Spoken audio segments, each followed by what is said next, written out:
Tous ces services se développent alors que le cadre légal, juridique autour de l'intelligence artificielle n'est pas encore défini. Bonjour Claudia Cohen. Bonjour.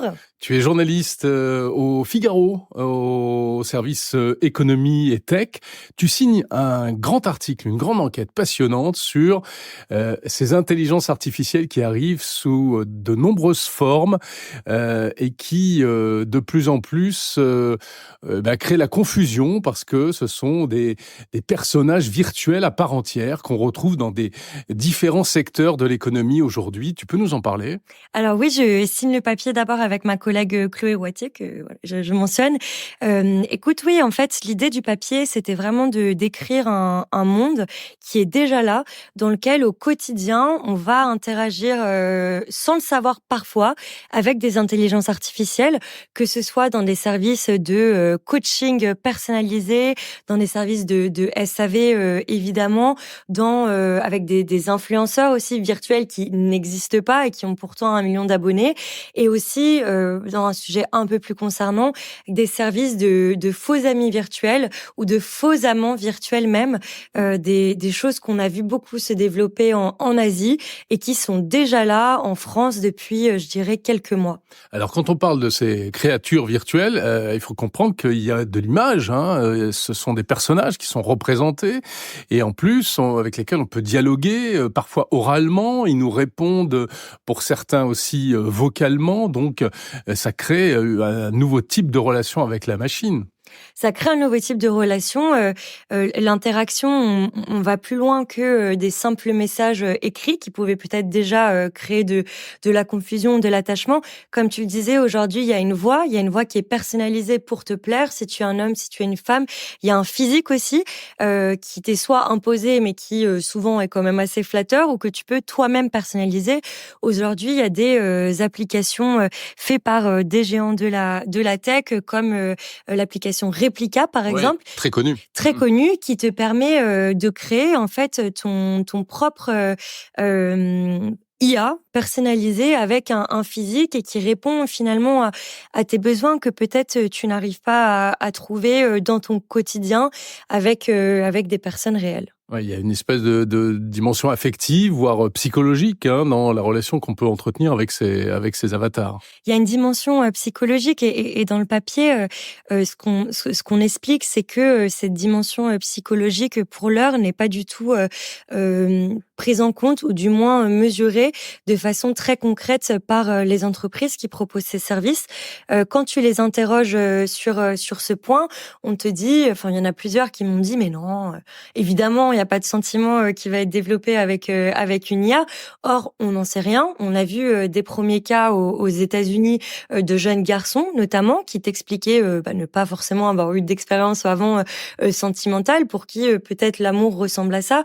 Donc, il y a une barrière entre l'humain et la machine qui commence à tomber progressivement et qui finalement rejoint des scénarios de science-fiction qu'on a eu l'habitude de voir ces dernières décennies et qui se concrétisent aujourd'hui. Après, on va en parler. Je pense qu'il n'y a pas non plus que cette dimension psychologique qui peut être négative, un peu dystopique. Il y a plein d'autres choses.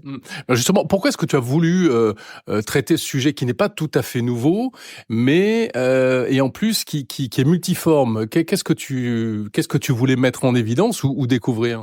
Ce que j'avais envie d'expliquer aux gens, c'est que effectivement, moi j'ai traité des influenceurs virtuels qui deviennent de plus en plus réalistes, avec ce manque de transparence aussi. J'ai traité des SAV, j'ai traité des services de coaching, et en fait je trouvais ça assez dommage de pas mettre en perspective tous ces sujets qui finalement n'en font qu'un, parce que déjà le point commun de tous ces services, c'est que ils sont faits par des entreprises qui recherchent un certain profit.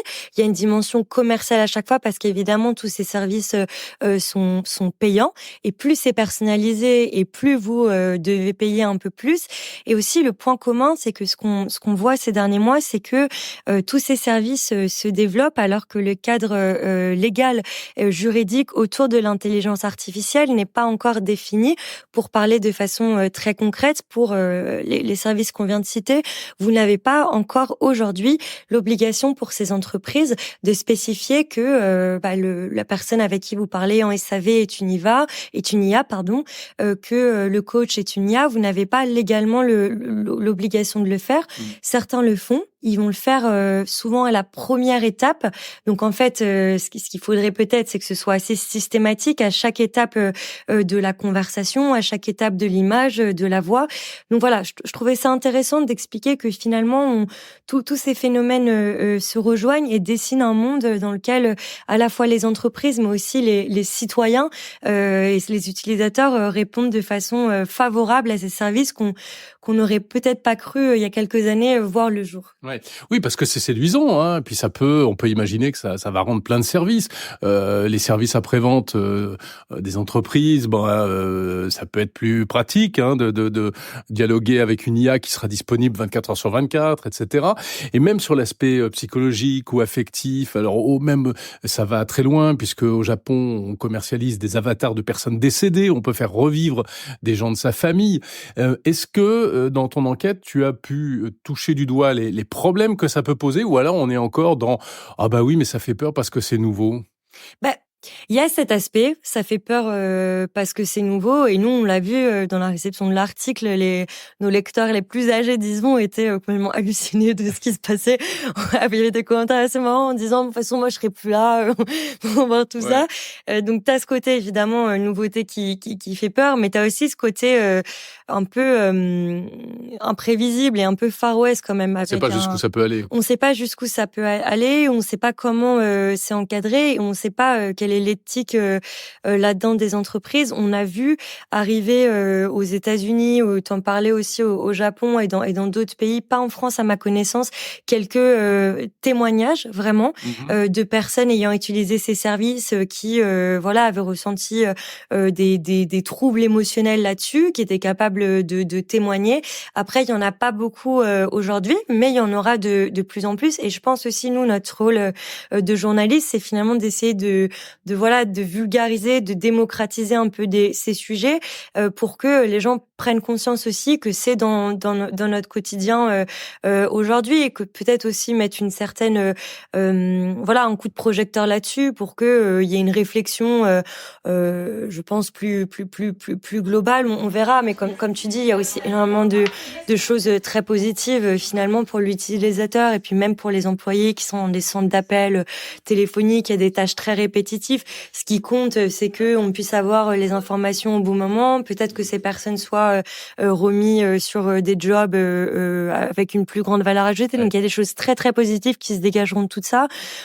Sur l'aspect émotionnel, je parlais avec des psychologues qui disaient qu'il y a quand même une pénurie, notamment aux États-Unis, de psychologues, alors que les troubles au niveau affectif, mental, eux, ne cessent de grimper. Donc ça peut répondre à un besoin. Il faut juste que ce soit clairement spécifié. Et ça peut être aussi, si on se projette vraiment dans le futur, une façon de débroussailler pour le mieux les relations humaines ensuite que tu vas entretenir. C'est-à-dire tous les sentiments de frustration, de colère, tout ce qu'on connaît dans la vie quotidienne peuvent être sur une étape 1 avec la machine, et ça permet dans une étape 2 avec des vrais humains de développer des relations plus saines. Je ne sais pas, mais en tout cas, on verra certainement beaucoup de choses intéressantes émerger. C'est pour ça, moi j'aime bien pour les papiers à chaque fois prendre le sujet quand il commence à émerger, que vous appelez les gens et qu'on dit attendez, mais nous on vient à peine se pencher là-dessus. Et puis même économiquement parlant, ça sera intéressant de voir tous les secteurs qui se développent. On parlait beaucoup du coaching virtuel, que ce soit dans le coaching virtuel pour le sport, mais aussi pour le développement personnel.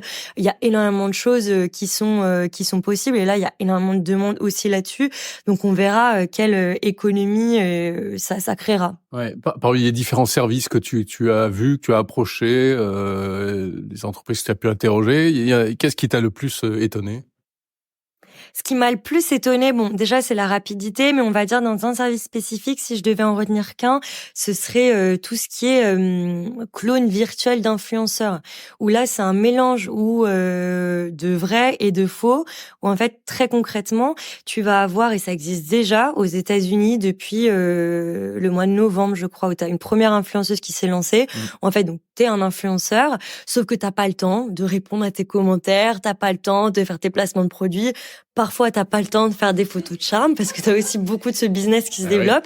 Oui. Et du coup, tu crées à travers des applications d'IA un clone virtuel de toi-même qui est actif 24 heures sur 24 sur les réseaux sociaux. Et ça permet de se démultiplier et de maximiser ses profits. C'est ça, de déléguer, et ça m'a assez étonnée de voir à quel point les utilisateurs étaient réceptifs.